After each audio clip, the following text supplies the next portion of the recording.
Monday nights, 6 till 9 p.m. And again, if you're interested, let us know today. We'll stick you right away in that ground school, and we'll find a way to get you up to speed before you start. Okay. Here are some of the regulations. You must be 16 years old or older in order to solo an airplane. However, you must be at least 17 years of age to take the test, to take what we call the practical test, which is, in essence, your airplane driver's test. Okay? Now, why the difference? The FAA really wants you to be 17 before you start flying, 18 to be a commercial pilot, but soloing is different than going for your practical test. As I said before, the average person takes about 15 hours to solo an airplane. You're going to do about 60 hours altogether before you take your practical test. So there's a lot of room between that day you solo and the day you take your practical test. It's very common with the airport bum community that all of us belong to, that, you know, dad owns an airplane, he wants his son or daughter to learn to fly, they want to learn to fly. They come out and start taking flight training when they're 15. They solo on their 16th birthday, and then they mess around for the next year learning the rest of it, and then they take their practical test on their 17th birthday. Kind of fun.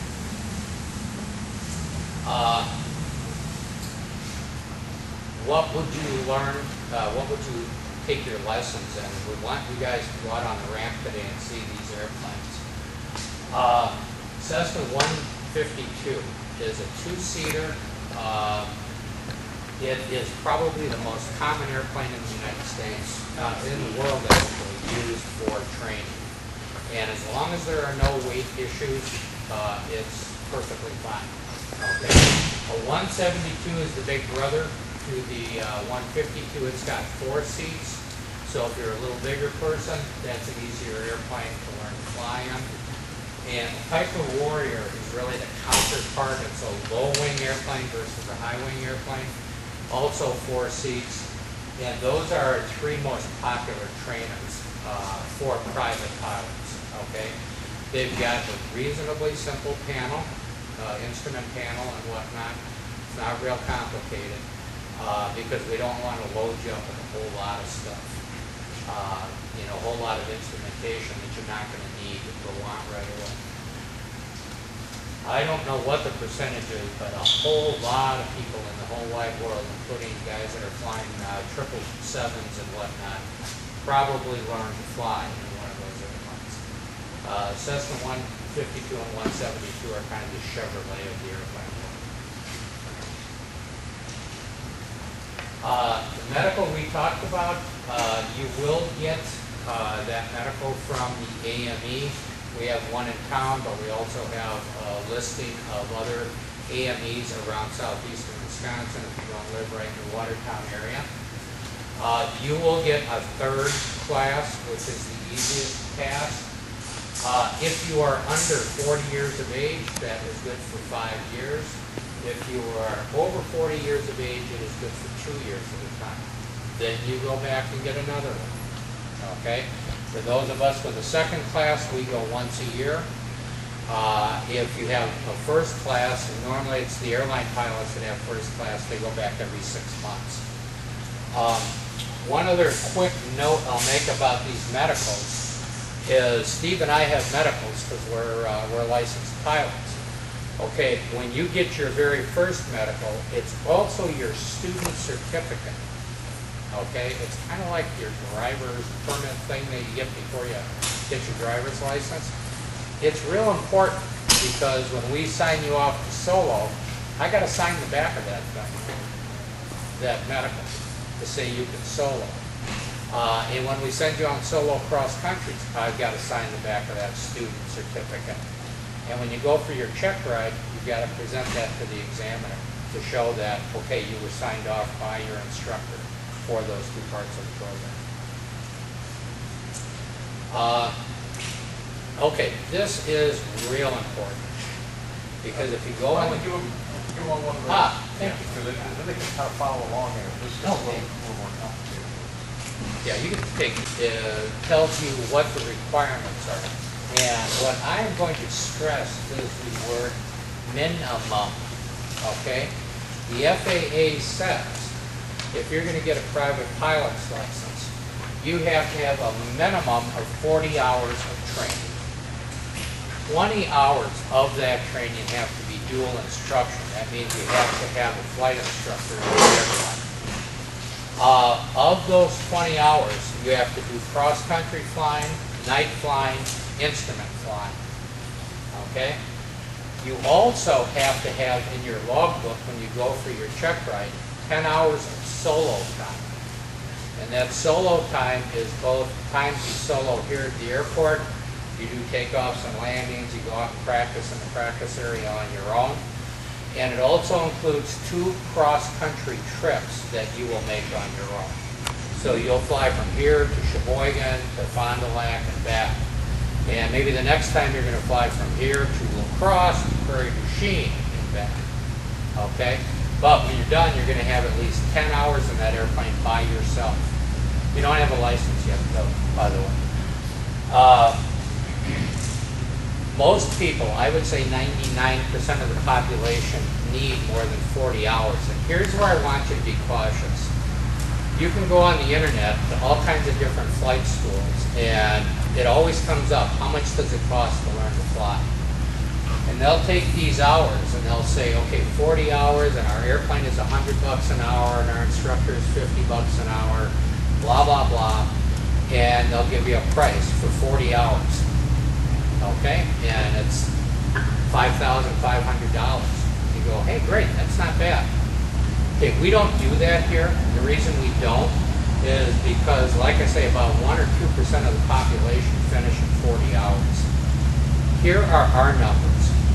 If you come in to fly twice a week, you're going to get your private pilot's license in about 55 to 60 hours. Okay, if you fly less than twice a week, if you come out once a week, you're going to be closer to 80 hours, okay? And it's going to take you a year. And you're going to run into spots where it's just flat out boring, okay? And the reason is, if you fly just on Tuesdays, and this coming Tuesday it rains, so you can't fly that day, now you've gone 2 weeks between lessons, all right? Guess what you forgot? A whole lot from the last lesson. Okay? Guess what we get to do this? We get to repeat a whole lot of what we did last time. That's how the hours build up. So I strongly recommend to people you get out there twice a week. Try to get you done in 55 to 60 hours. Okay? Does that make sense? Okay, by the way, I'm doing an awful lot of talking, so feel free to interrupt with questions. Okay, already mentioned the practical test. That's a 60-question test. You go into an authorized center. We have one in Madison. You sit down at this computer, somebody punches a button in the back room, and randomly 60 questions are selected out of a database of about 700 questions. That's your test.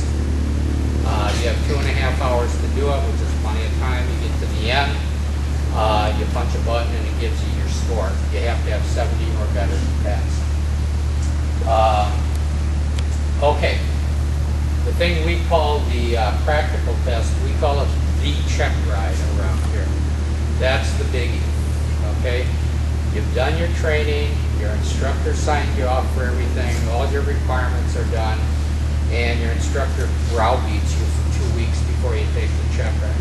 No, not good enough. Get back on the center line. And we turn into a real crank the last 2 weeks. It's our way of having fun, okay? What we're trying to do is push you to get as good as you can.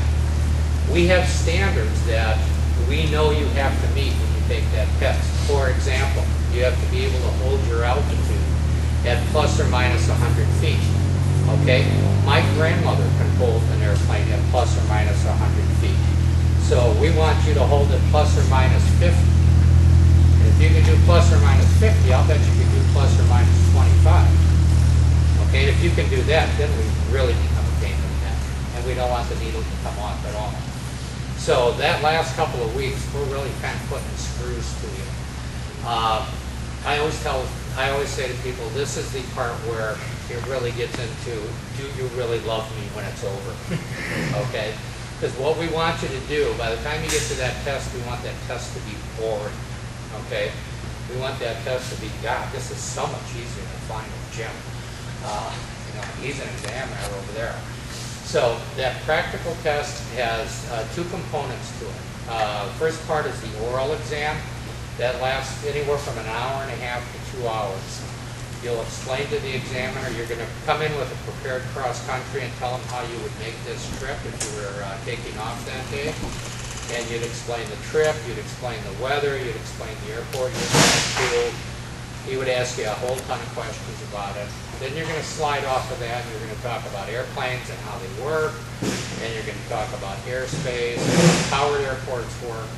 So he's got a whole list of things which you will have that he has to talk about.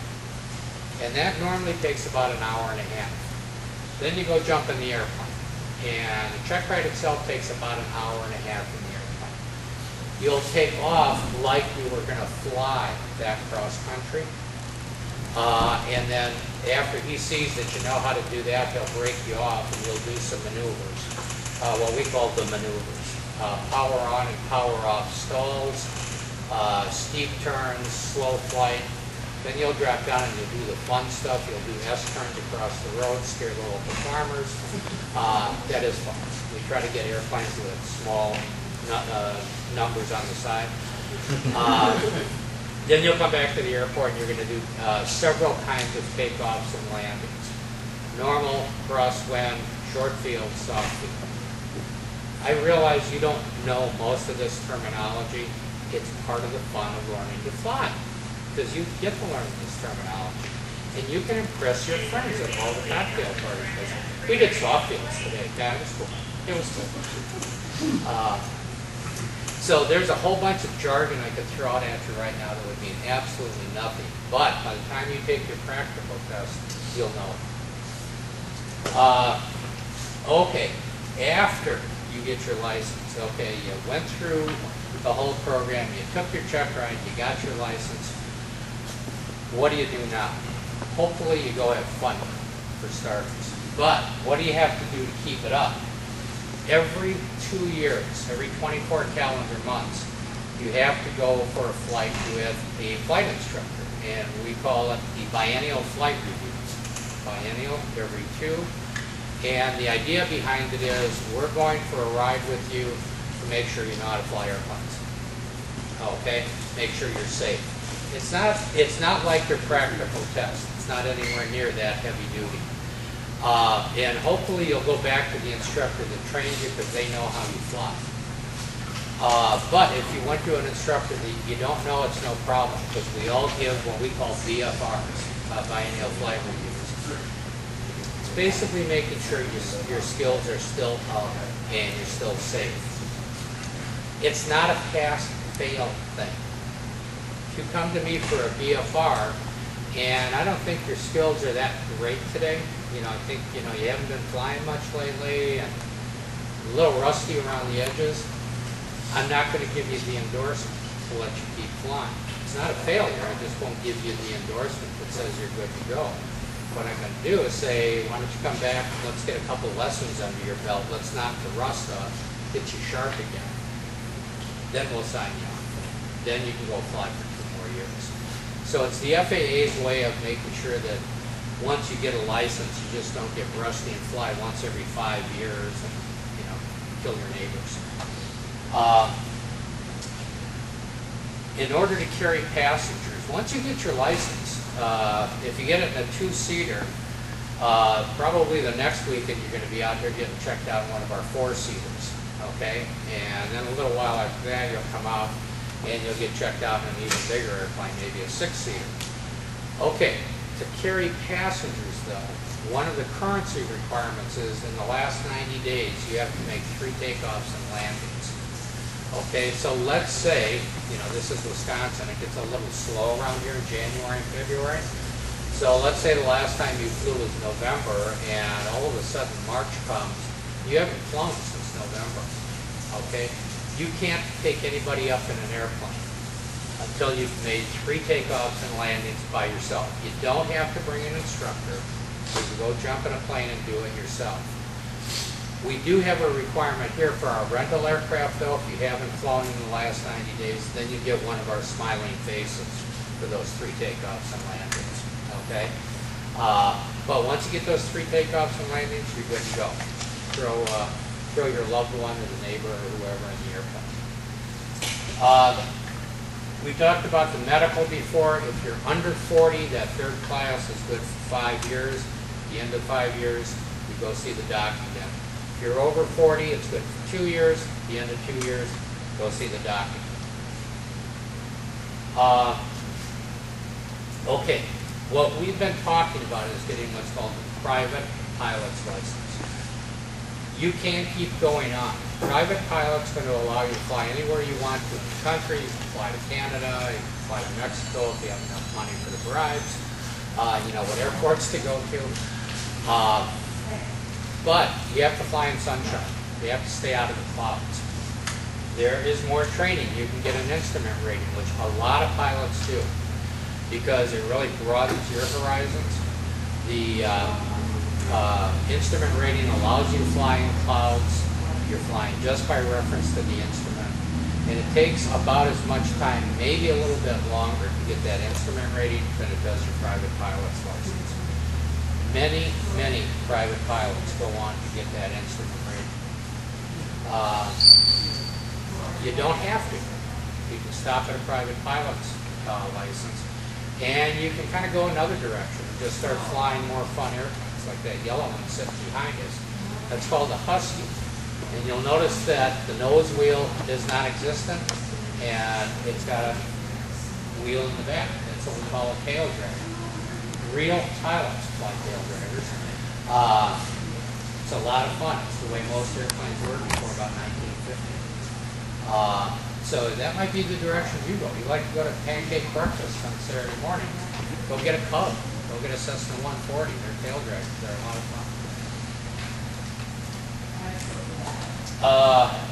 Okay, the career. I'm going to spend very little time on this. Remember I said private pilot was the first step. There's private pilot, then you get your instrument rating, then you get your commercial license, which I always think of as a pregnant private. It's kind of like the private, except there's a few more maneuvers to it, but you got to have 250 hours total time to get that commercial.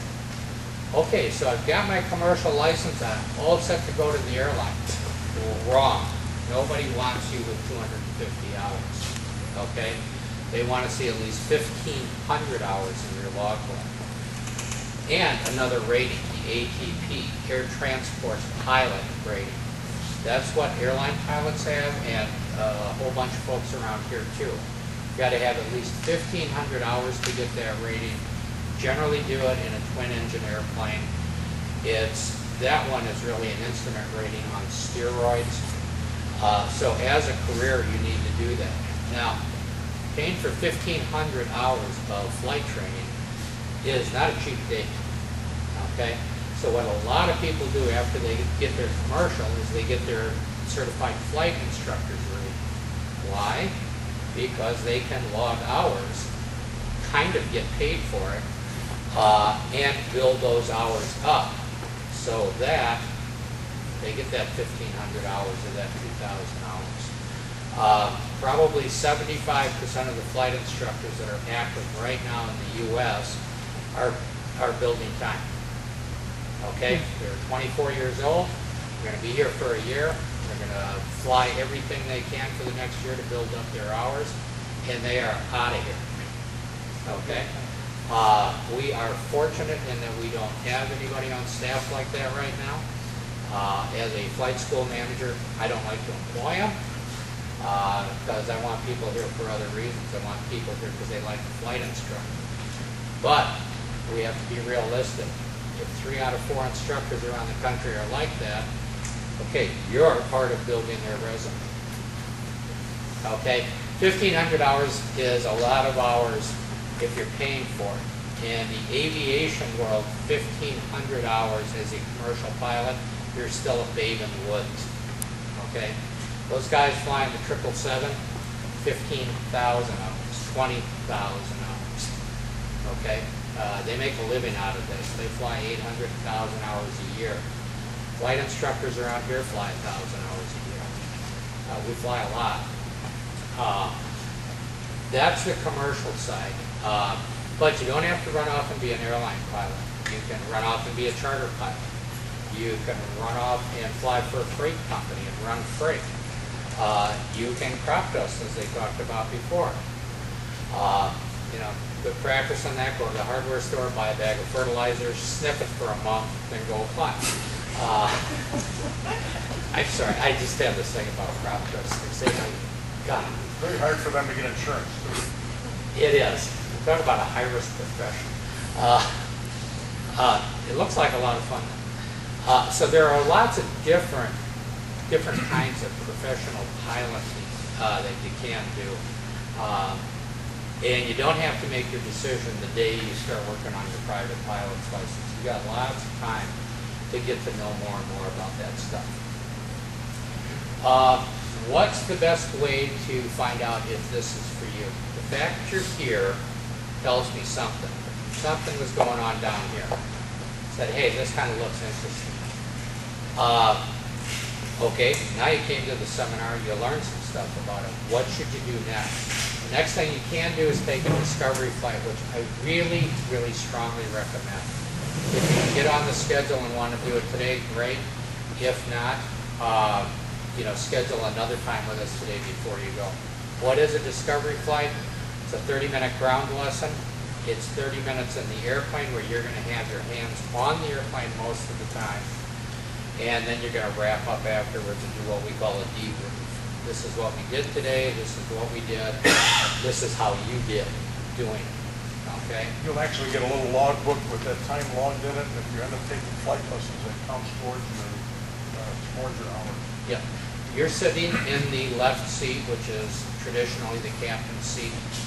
You're learning to taxi, you're learning to take off. You've got your hands all over that airplane when you're in the air. We do the landing most of the time, unless you're really good and we can talk you through it. But our hands are usually on controls for that one. But it's a great way to find out what a lesson is like. And it's cheap. $69 in a 2-seat airplane, $79 in a 4-seat airplane. So it's a real easy way to see if this might be for you. What does it cost to become a pilot? Average is about $7,700 in a 2-seat airplane. Probably about $8,400 in a 4-seat airplane. What can make that number change? The number of hours you have to have in order to get to the practical test. Once in a great while, we'll get somebody that blows through this in 42, 44 hours. Their costs are somewhere around $6,500. Sometimes we get people that don't come in at the 60 hours, they come in at the 80 or 100 hours. Their license is going to cost them $10,000. Okay? So a lot of it depends on you, the effort you put into it, how quick of a learner you are, how much, you do have to study at home. You don't have to quit your job, it's not that much. But you want to be prepared each time you come in for a lesson. Because the more prepared you are, the more you'll get out of the lesson, the fewer hours you'll do, and the cheaper it is. It's that simple. Real quick, hang on to that one for a second. Yeah. Better off reading that one later. Yeah. That figure of $7,700 covers everything. Airplane, flight instructor, medical, tests, books. It's kind of an all-inclusive figure that we use if somebody has a bottom line. One thing we don't talk about there are how do you pay that? Do you come in and throw $7,700 down on the counter? Absolutely not. There are 3 ways to pay for private pilot lessons around here, any kind of training around here. Number 1, you can pay as you go. You come in, boom, cash on the barrelhead every time you fly. Number 2, and probably our most popular way that people pay, is they open an account. And as long as they keep that account positive, so they come in with $500 or $1,000 and they open it. When they open it, we give you a 5% credit. So your $1,000 just turned into $1,050. And as long as you keep that account positive, every time you put money in it, we give you 5% more, a 5% credit. So over the course of a rating, you know, it adds up to probably $200, $300, sometimes $400. That's probably the most popular program. The third way to pay for it is there's an outfit called Pilot Finance. And it's like having a credit card, but just for flying. Pilot Finance only finances people who are taking flying lessons, okay? It's owned by a gentleman named Jim Nolenberg. He started Pilot Finance about 8 or 9 years ago. He lives in northern Illinois, and he started it because he was a private pilot student himself, going through seeing people are having a rough time with the money part of this. They fly for a month, run out of money, not fly for a month, get some more money, go back and fly, and that's not the way to get a pilot's license. And Jim spent his entire career in building up financial businesses. That was his living. So he started Pilot Finance out of a need. So you sign up for Pilot Finance. What you're going to end up doing is paying a fixed monthly fee for your flight, maybe $250, $300 a month for Pilot Finance. Doesn't matter how much of a bill you run up here. It's like a credit card. You go through a credit application with them, you get a limit on it. We have to fill out paperwork to say how much your rating is going to cost. And then every time you fly, we bill Pilot Finance, they pay us. We have brochures for Pilot Finance out there. Yeah. Jim Nolenberg also happens to be a customer of ours.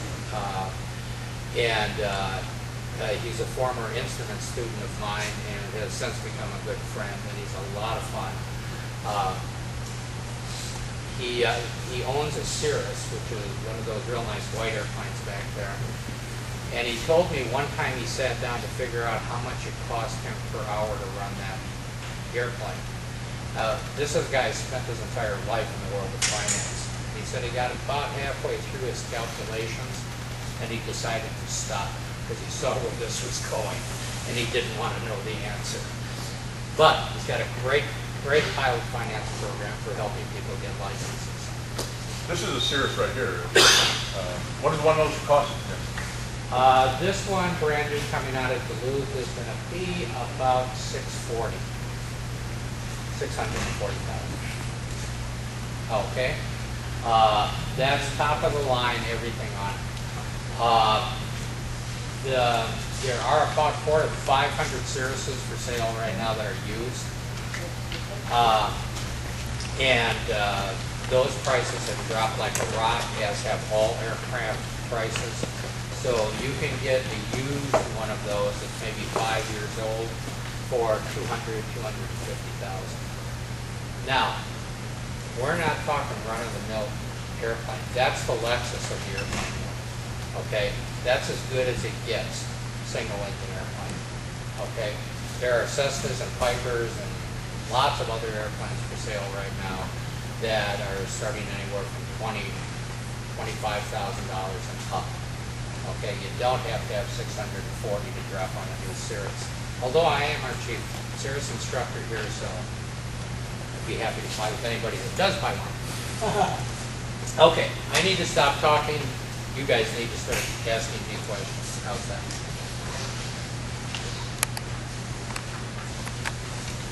I think you got a good job explaining. Thanks. Either that or I've just confused the devil out of you and you can't muster up a Must have done a good job, huh? Yeah. Okay, most of you are signed up for a discovery flight. While you're waiting for that to come up, you can go back and try the simulator out. A couple of you have done that already. You did it? Not yet? Yeah, okay. Yeah. If you'd like, you can just walk around looking at some of the aircraft. And out in the front of the terminal building, we have a little hot dog stand. If you're interested in a hot dog and some chips and some soda, you can help yourself to that. If you want water, we don't do that a lot. Also, we'll be hanging around, so any questions, just grab one of us. Ask